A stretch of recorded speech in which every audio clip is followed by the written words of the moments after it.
Bem-vindos ao nosso terceiro podcast sobre nutrição desportiva. Hoje irei falar sobre a nutrição aplicada a diferentes especialidades desportivas. Portanto, em particular, vou começar pelos desportos de resistência, que em geral a nutrição é considerada um determinante fundamental de esforços de resistência, em especial os que superam os 90 minutos de duração ou mais. A fadiga durante o exercício prolongado está frequentemente associada à depleção do glicogênio muscular e à diminuição da glicose sanguínea. Logo, elevadas concentrações de glicogênio muscular e hepático antes do esforço são consideradas essenciais para um desempenho ideal. Embora seja pouco provável que qualquer desses fatores por si sós, de forma isolada, limitem o desempenho em esforços prolongados, além da depleção das reservas corporais de hidratos de carbono. A desidratação também afeta negativamente o desempenho de resistência. Muitas vezes falo isto nas lives, precisamente para evitar a desidratação e repor os minerais perdidos pela transpiração, especialmente os mais relevantes, como o sódio, extremamente importante e muito perdido através do suor. A alimentação nos dias anteriores à competição. O objetivo da ingestão dos hidratos nos dias anteriores à competição é abastecer ao máximo as reservas corporais de glicogênio. A concentração de glicogênio no sistema musculoesquelético de pessoas sedentárias costuma estar em torno de quantidades de 300 a 400 gramas de carboidratos. Para pessoas treinadas, as concentrações de glicogênio são superiores e mais altas e ficam em torno dos 100 a 120 miliosmoles por quilograma de peso úmido, portanto, uh, muito superior aos sedentários. Pesquisadores escandinavos na década de 1960 descobriram que os depósitos musculares podiam ser aumentados muito acima dos níveis normais para a manipulação da dieta e do treino durante os dias anteriores à competição. Eles desenvolveram uma metodologia conhecida como sobrecarga de glicogênio ou supercompensação de glicogênio. Este protocolo tem uma duração aproximada de uma semana e começa com um exercício intenso que esgota as reservas corporais de glicogênio. Então é seguida por uma dieta pobre em hidratos durante 3 dias. Outro esforço exaustivo é realizado no quarto dia, antes da competição, após o qual é alterado o tipo de dieta e passa uma dieta com elevado conteúdo de carboidratos durante 3 dias. Portanto, este protocolo é conhecido como o protocolo clássico e muitos atletas ainda o usam e se dão bem com este protocolo, outros não. Portanto, e também é indicado em alguns desportos mais do que outros, portanto, alguns não justificam o protocolo. Estudos originais relatam que ele induzia concentrações de glicogênio acima dos 210 miliosmoles por quilograma de peso úmido, embora também pudesse apresentar uma série de desvantagens. Portanto, o desenvolvimento da hipoglicemia durante a dieta pobre em hidratos, os problemas práticos para realizar as dietas tão extremas para atletas, problemas gastrointestinais, especialmente durante a dieta pobre em hidratos, diarreia costuma ser o mais comum. Pouca recuperação durante a fase pobre em hidratos, porque aqui por isso que falo também muitas vezes na recuperação a importância dos hidratos de carbono que têm que ser contados e ingeridos para haver uma boa recuperação, estabilidade do sono e todos estes fatores que envolvem a ingestão de hidratos de carbono. Os atletas não se sentem muito confortáveis passando tantos dias sem treinar. Normalmente os atletas não se sentem bem com esta redução da carga de treino.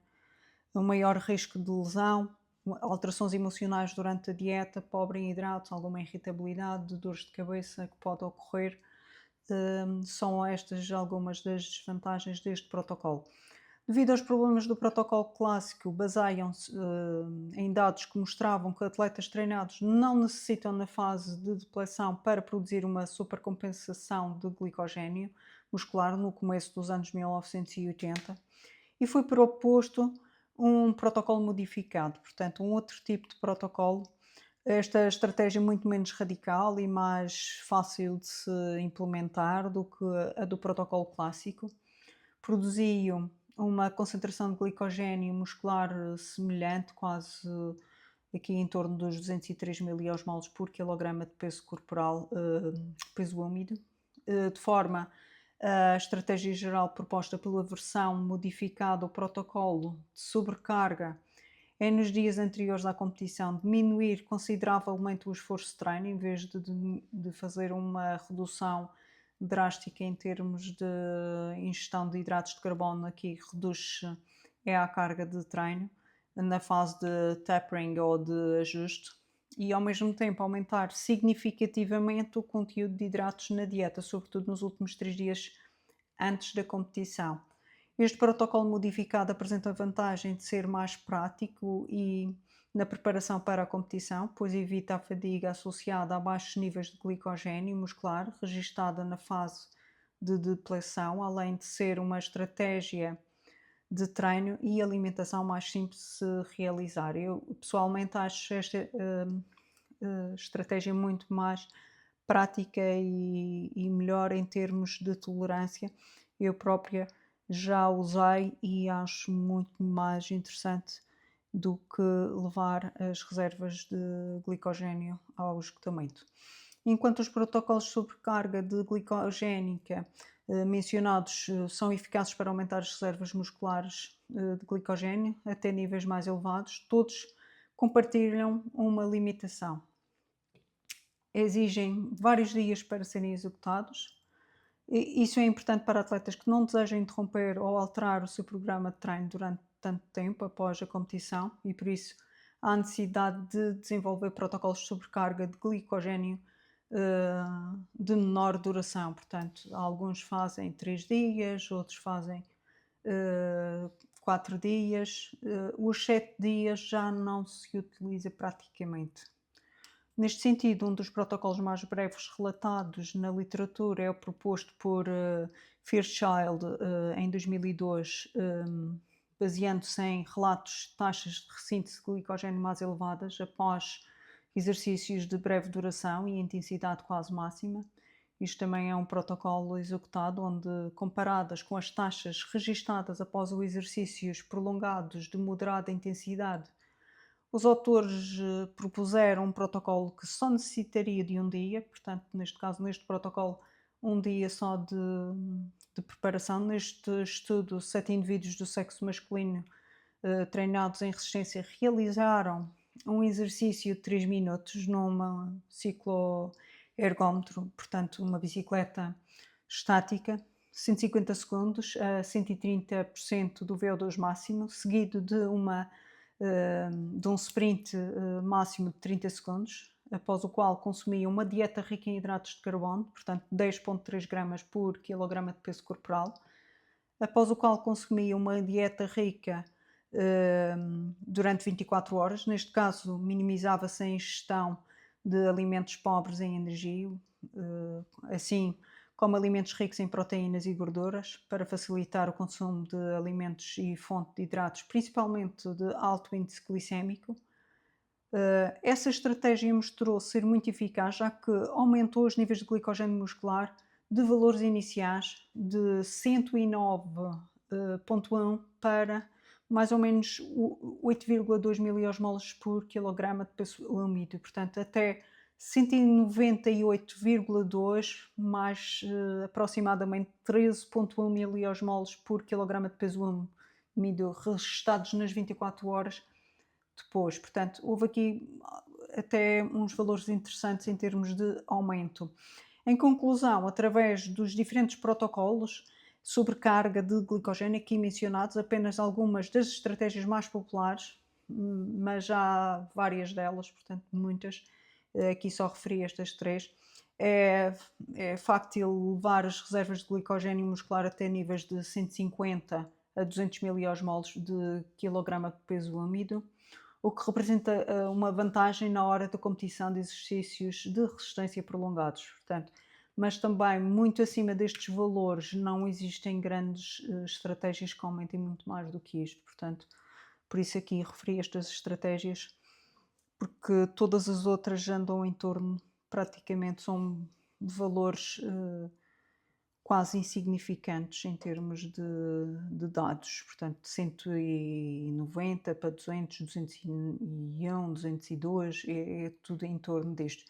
Uma sobrecarga de hidratos e desempenho de exercício de resistência é importante que o benefício de realizar uma sobrecarga glicogénica seja observado apenas em exercícios que seja possível ver se o desempenho sofreu esgotamento glicogénico, ou seja, exercícios que duram 90 minutos ou mais. Portanto, por isso é que referi que alguns desportos não justificam fazer carga de glicogénio. Portanto, uma sobrecarga de hidratos não se justifica. Portanto, no dia anterior ingerir hidratos é suficiente para a maioria dos desportos, a menos que sejam realmente prolongados o suficiente e com esforço e intensidade para tal. Esta estratégia nutricional foi relacionada com a melhoria do tempo de resistência até 20%, portanto, a redução do tempo necessário para desenvolver um determinado esforço, por exemplo, uma prova de contrarrelógio teve com a carga de glicogénio um aumento de desempenho de 2 a 3%, portanto, existe realmente benefícios em ter as reservas de glicogénio repostas. A forma é que pode variar em termos de escolha e de estratégia, dependendo do tipo de desporto. Ajuda em muitas competições de resistência, como as maratonas, que se justifica mesmo, nos triatlos longos e as provas de ciclismo prolongadas. Portanto, tem que haver mesmo uma reposição do glicogénio e estratégias de carga de glicogénio. Entretanto, para exercícios com a duração de 45 a 90 minutos e até mesmo 90 minutos, sobrecargas glicogénicas geralmente não produzem melhorias significativas no desempenho, por isso não existe aqui uma vantagem em termos de optimização e performance. Por último, é importante destacar que esta técnica, que à primeira vista parece simples e de difícil implementação, sendo útil para atletas contar com a supervisão de um nutricionista especializado, portanto, além de tentar realizá-las durante o treino ou competição, de forma a testar todos estes componentes de forma a não ir para a competição fazer testes nas competições, não é a melhor altura. A alimentação para outros desportos, falando sobre este tema, os atletas que não competem em eventos de resistência, ou seja, que participam em competições com menos de 90 minutos, podem não encontrar nenhum benefício, como já referido, nesta estratégia antes de uma competição, já que as reservas de supercompensação de glicogênio muscular não oferecem nenhuma vantagem do ponto de vista energético em competições com duração de 60 a 90 minutos. No caso de ser um atleta realmente com trabalho intenso, sim, como já referi, para não estar aqui a repetir outra vez o mesmo assunto. As recomendações em termos de ingestão de hidratos de carbono, o que posso referir, ingestão diárias necessárias para o fornecimento de energia e recuperação. No caso de intensidade baixa, e quando me refiro a intensidade baixa, a recuperação em atividades de habilidades específicas, a ingestão dos hidratos anda em torno de 3 a 5 gramas por quilograma de massa corporal por dia, portanto, o momento de ingestão deve promover uma rápida reposição do glicogénio ou proporcionar a ingestão de hidratos em torno das sessões de treino do dia, desde que sejam fornecidas as necessidades de hidratos. O padrão de consumo pode ser realizado convenientemente à escolha do indivíduo. Portanto, em relação a exercícios moderados, programa de exercício moderado que anda em torno de 1 hora de competição por dia, a ingestão anda em torno dos 5 a 7 gramas de hidratos por grama de peso corporal. Os alimentos e os menus combinados ricos em proteínas e outros nutrientes permitirão ao atleta cumprir outros objetivos de nutrição. Portanto, em termos de hidratos, sim, as proteínas e os outros macronutrientes têm que ser quantificados de forma a optimizar as reservas do glicogênio, porque a proteína, quando está a ser ingerida muito alta em alguma fase do, do, do plano do atleta, tem que haver ajustes, a ingestão de proteína e de lipídios tem que baixar. E que a importância é os hidratos, não as proteínas e os lipídios, que são difícil de digestão. Uns programas com alto desgaste, portanto, os programas de resistência com intensidades altas e moderadas, alta de 1 a 3 horas por dia, já anda em torno dos 6 a 10 gramas de hidratos de carbono por quilograma de peso corporal. Neste caso, as fontes ricas em hidratos têm um impacto muito grande. Tem que se escolher hidratos pobres em fibras, por causa dos problemas gastrointestinais que surgem, para assegurar que o objetivo de energia necessária seja cumprido. O atleta deve treinar esta ingestão na prática, durante os treinos mais intensos, de forma a testar a tolerância, portanto, e os objetivos, a ver se resulta realmente, e a hidratação também, e treinar o intestino. Nos exercícios com muito alta intensidade e compromete aqueles exercícios extremos, portanto, estamos a falar com exercícios que ultrapassam as 3 horas de duração por dia. Já aqui a ingestão de hidratos de carbono anda em torno dos 8 a 12 gramas por quilograma de massa corporal. Também têm que ser hidratos escolhidos pobres em fibras, portanto, de forma a não provocar, porque aqui já temos aqui uma alta carga de hidratos de carbono que muitos indivíduos podem não tolerar e tem que ser mesmo treinado obrigatoriamente o intestino. Os produtos que fornecem vários carboidratos transportáveis são os mais recomendados, as misturas de glicose e frutose, alcançam níveis mais altos de oxidação de hidratos e sempre assim conseguem ingerir e minimizar o impacto dos problemas gastrointestinais. Os hidratos armazenados nos músculos e no fígado teriam de ser bem administrados antes do exercício, isto é, particularmente importante quando os atletas querem atingir o máximo do desempenho. Os fatores-chave no armazenamento do glicogênio são a ingestão diária dos hidratos e, no caso do armazenamento no músculo, os exercícios ajustados ou o descanso. Na ausência do dano muscular, as reservas de glicogênio muscular podem ser restauradas em aproximadamente 24 horas de descanso.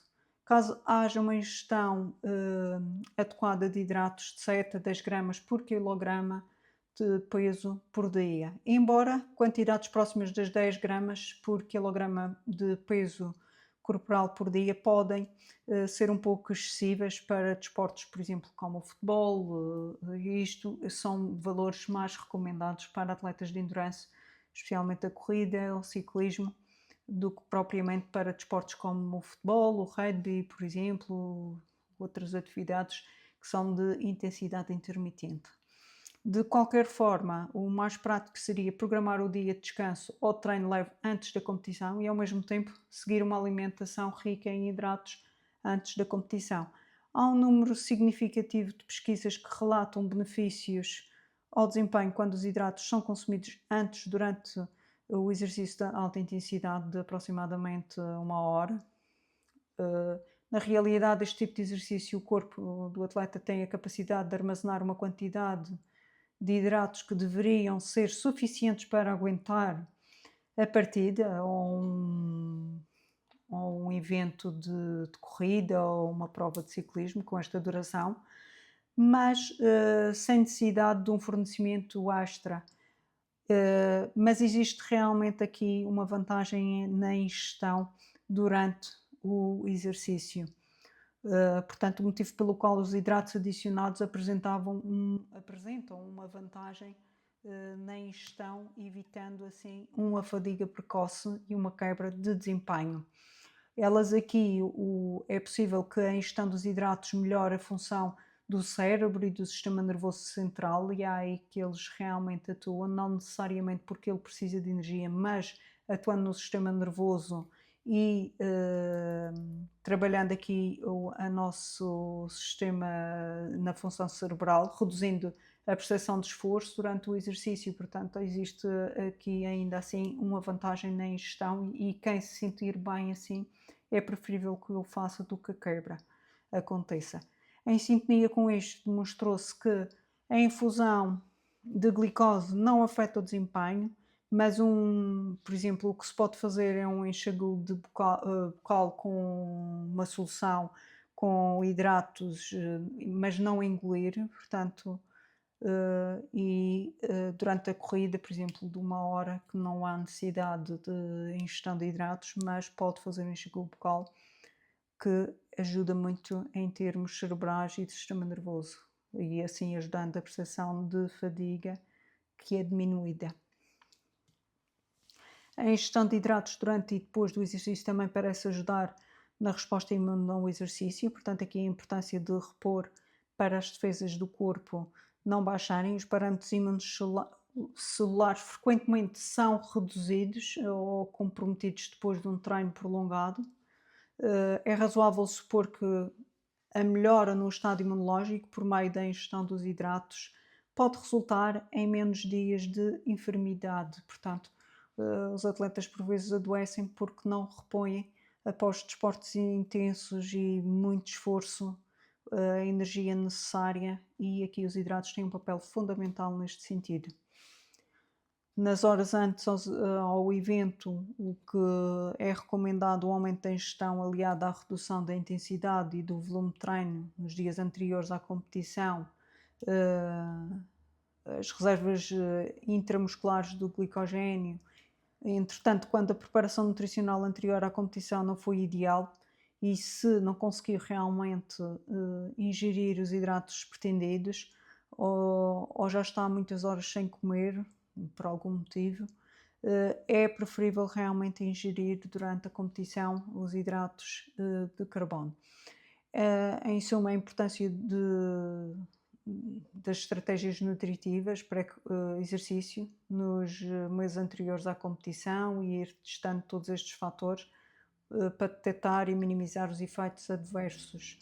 Em geral, as pesquisas sobre a ingestão de hidratos pré-competição se concentram em 2 períodos, 3 a 4 horas anteriores à competição, 30 a 60 minutos antes do começo do esforço. Em ambos os casos, a meta é aumentar a disponibilidade de glicose para o músculo esquelético, ao mesmo tempo em que se tenta minimizar o mal-estar gastrointestinal e os potenciais efeitos metabólicos adversos que a hiperinsulinemia pode causar em sujeitos suscetíveis. Portanto, em ingestão de hidratos de carbono 3 a 4 horas antes do exercício, os alimentos líquidos ricos em hidratos antes do exercício é muito importante. As situações nas quais as reservas dos hidratos do corpo não foram totalmente restauradas ou quando o evento desportivo é maior duração e intensidade, possa esgotar as reservas, a ingestão de uma refeição rica em hidratos, aproximadamente 140 a 330 gramas de hidratos, permite incrementar as reservas de glicogênio muscular, e presumivelmente também é hepático. A melhora no desempenho em uma partida, por exemplo, de futebol ou outro tipo de desporto, resultantes das reservas, que precisem de reservas de glicogênio endógeno, com a contribuição dos hidratos, são relativos à quantidade original, o estado do treino e do músculo. Portanto, ingestão de uma refeição rica em hidratos seria o ideal nas horas anteriores ao evento, ao jogo, ou partida de ténis, por exemplo. O consumo de hidratos nas horas anteriores ao exercício frequentemente resulta em uma diminuição transitória da glicose sanguínea no começo do exercício, um aumento na oxidação de hidratos e uma diminuição na modificação dos ácidos graxos livres embora essas perturbações metabólicas possam persistir durante várias horas após o consumo de hidratos, hum, não parece ter um efeito negativo sobre o desempenho durante o exercício, desde que uma maior disponibilidade de hidratos compense a maior utilização dos hidratos. Além disso, os sujeitos e o efeito de ingerir suplementos líquidos que fornecem os tais 312 gramas de hidratos em comparação com os que não ingeriram, houve realmente em estudos analisados uma grande quebra em termos de desempenho. Portanto, em sentido prático, durante o exercício é limitado ou impossível consumir 200 a 300 gramas de hidratos, obviamente. Entre as 3 a 4 horas de esforço pode ser uma estratégia, portanto, se for anterior, sim, umas 4 horas ingerir estas quantidades são realmente benéficas. Não conseguimos ingerir estes valores durante a competição. A ingestão de hidratos de 30 a 60 minutos antes do exercício, que já está muito próximo do início da partida ou do evento, falamos aqui uma ingestão de 25 a 30 gramas de hidratos de carbono para a ingestão, para aumentar aqui a nossa glicémia, portanto a glicose e as concentrações. No começo do exercício há uma rápida queda da glicose, embora os hidratos ingeridos continuem a ser absorvidos no intestino. Isto se deve a um efeito estimulador na combinação causado pela hiperinsulinemia e pela atividade contrátil sobre o consumo de glicose por parte do músculo esquelético e pela inibição do aumento, normalmente induzido pela atividade muscular na produção de glicose hepática. É interessante como a glicose sanguínea se mostrou elevada durante a atividade desportiva. Portanto, se for desportos intermitentes, especialmente, é importante ter em mente que durante uma partida prolongada ou uma atividade prolongada, com acréscimo de tempo, existe realmente maior ingestão de hidratos, ainda são mais recomendados. Portanto, sendo assim, sempre a ingestão é preferível do que não o fazer. Em termos de preparação geral, a preparação geral para eventos de 90 minutos de duração, as estratégias de nutrição aguda, portanto, aquela nutrição que é feita com pouco tempo de estratégia anterior ao evento, as metas de ingestão de 7 a 12 gramas de hidratos de carbono por massa corporal por dia. Os atletas podem escolher fontes de hidratos ricas em hidratos de carbono simples, portanto, especialmente que sejam pobres em fibras, sempre aqui referindo a importância para evitar eventos de problemas gastrointestinais. O ideal seria mesmo aqui os 7 a 12 gramas. As cargas de hidratos para preparação para eventos de exercícios superiores a 90 minutos de exercícios contínuos ou interrompidos, neste caso até pode ser aplicado no caso do futebol, 36 a 48 horas, em ingestão de 10 a 12 gramas de hidratos de carbono por quilograma de peso corporal. Pode ser alcançado um aumento das porções de hidratos nas refeições e comendo lanches ricos em hidratos antes e entre as refeições, portanto, de forma a atingir estes valores. Refeições anteriores ao exercício, antes do exercício, uma hora antes, 1 a 4 gramas de hidratos de carbono por peso corporal. Portanto, aqui neste caso o indivíduo tem 55 quilos, vamos fazer este cálculo assim, 1 a 4 gramas, imaginemos que vamos aplicar 1 grama por peso corporal, dá 55 gramas de hidratos de carbono a 1 hora antes do evento. Se for um exercício muito prolongado, é preferível que ande aqui em torno dos 3 ou 4 gramas de hidratos de carbono por peso corporal, neste caso, 1 hora antes. Isto só se aplica para 1 hora antes do evento.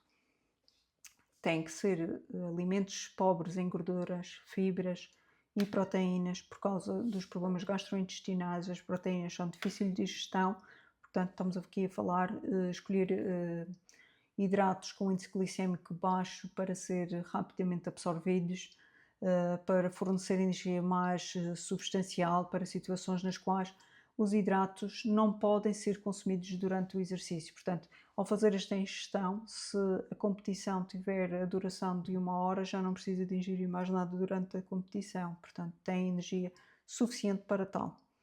Com a duração curta, que consideramos 45 minutos, por exemplo, não é necessário a ingestão de hidratos de carbono. Aqui sim aplica-se o enxaguante bucal com hidratos, onde o atleta não ingere, simplesmente só faz um gagarejo e cospe a solução.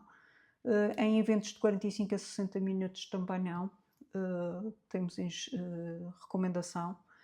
Durante exercícios de resistência que incluem desportos intermitentes, podemos falar aqui em desportos com, imaginemos, ultrapassa os 60 minutos e está entre as 2 horas e meia de exercício, e como são desportos ainda assim considerados de resistência e intermitentes, aqueles desportos de arrancada e para-arranca, é deste tipo de exercício que me refiro, a ingestão de 30 a 60 gramas de hidratos de carbono por hora durante a atividade é uma recomendação. Portanto, a cada hora ingerir 30 a 60, fazer aqui um teste e ver como é que o corpo se comporta. As oportunidades de consumir alimentos e bebidas variam segundo as normas e a natureza de cada desporto. Portanto, uma variedade de bebidas e produtos desportivos oferecem os hidratos esta quantidade facilmente.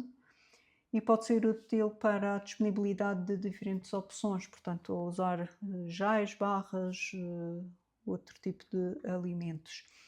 Durante exercícios de ultra-resistência, que são exercícios que ultrapassem as 2 horas e meia às 3 horas, já falamos aqui na ingestão de 90 gramas por hora, e às vezes mais. O tamanho de hidratos de carbono com múltiplos transportadores, portanto, misturas de glicose com frutose por causa da ingestão. Aqui a ingestão já é alta, já existe aqui a possibilidade de eventos gastrointestinais para consumir durante o exercício, portanto tem que se fazer sim realmente a mistura de hidratos de carbono com diferentes transportadores. E falando também na restauração rápida dos hidratos, isto mais me referindo, aliás, à recuperação rápida, quando imaginemos que temos uma competição hoje, isto aplica-se bem ao ciclismo, por exemplo, uma por etapas, amanhã tem evento e tem que partir, portanto com menos de 8 horas de intervalo entre as duas competições. A recuperação entre as duas sessões são curtas. Temos mesmo que ingerir 1 a 1,2 gramas de hidratos de carbono nas 4 horas posteriores ao exercício.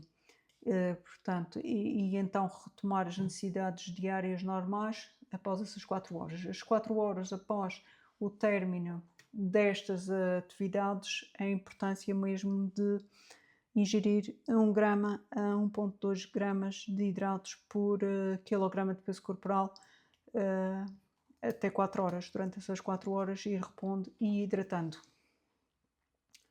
A hidratação pré-competição também é outro fator que posso referir aqui muito rapidamente, onde falamos na ingestão de um volume de 5 ml de líquido por quilograma de peso corporal antes do começo do exercício. Um plano poderia ser de 300 a 600 ml nas refeições pré-competição e depois 300 a 450 ml 15 a 20 minutos antes do início do evento. Portanto, O que é que temos aqui? Outra recomendação para a pré-hidratação é consumir aproximadamente 5 a 7 mililitros por quilograma, ao mesmo 4 horas antes do começo do exercício. Se ainda assim o sujeito urinar com uma cor muito intensa ou escura, é preferível aumentar estes valores. É sinal que ainda não atingi o estado que chamamos de euidratação, que é o estado ótimo para iniciar uma atividade ou uma competição. Durante os desportos de velocidade, força ou potência, são fatores importantes no desempenho e vários desportos. Isto, neste caso, talvez fique mais evidente que desportos em que atletas devem manifestar altos níveis destas habilidades em esforço individual, o levantamento de peso olímpico, por exemplo, é um deles. Devido ao grande número de variedade de disciplinas desportivas, podemos incluir ou abordar aqueles que dependem de alguma medida de força e de potência neste material. Não faremos neste caso, não faremos uma abordagem profunda neste sentido, mas falemos um pouco disto. A ingestão de hidratos aqui não é muito relevante, mas especialmente em termos de recuperação. O programa destinado ao aumento do peso do atleta deve começar pelo desenvolvimento de um plano de força com as características adequadas, com o aumento da massa muscular, junto com uma alimentação energeticamente densa. Neste caso, são desportos onde o peso corporal é uma vantagem. Uma alimentação energeticamente densa e equilibrada, dando aqui um balanço positivo em termos de total de energia consumida diariamente. São fundamentais para a síntese de novos tecidos, portanto, aqui ele precisa de reparação rápida e das lesões que provocam com o aumento da ruptura das fibras musculares, uma reparação alta. Um aumento do peso entre 0,25 a 0,5 kg por semana é um valor interessante para vermos resultados de aumento, especialmente da massa muscular. Embora quando existe aqui um balanço positivo, pode haver aqui também um aumento da massa gorda observado. Evitamos sempre que isso ocorra, mas acaba sempre por ocorrer, como também por vezes ocorre quando fazemos a redução do peso também, ou reduzir a ingestão calórica de forma a perder peso, há sempre alguma perda de massa muscular também. Minimizamos sempre, tentamos sempre calcular de forma a minimizar este impacto ou a magnitude no aumento das necessidades energéticas e o grau de equilíbrio energético positivo necessário para maximizar os aumentos de massa muscular e minimizar os aumentos da massa adiposa não são fáceis de se fazer. Portanto, a relação entre os dois, entre o metabolismo energético e proteico, é sempre arriscado, mas não impossível. A ingestão dos hidratos em atletas de esportes de força e potência não são realmente, como já referi, muito importantes. De facto, a necessidade de hidratos para esta população, foram muitas as pesquisas que já foram feitas, não desempenham um papel importante na optimização e adaptação induzidas pelo plano de treino de força. O primeiro lugar, o fornecimento adequado de hidratos nos atletas de força e potência lhes permite treinar mais intensamente. Ou seja, tem um efeito ergogénico direto e otimiza as adaptações ao treino. Existe aqui uma melhoria em termos anabólicos, o ambiente hormonal celular é mais favorável.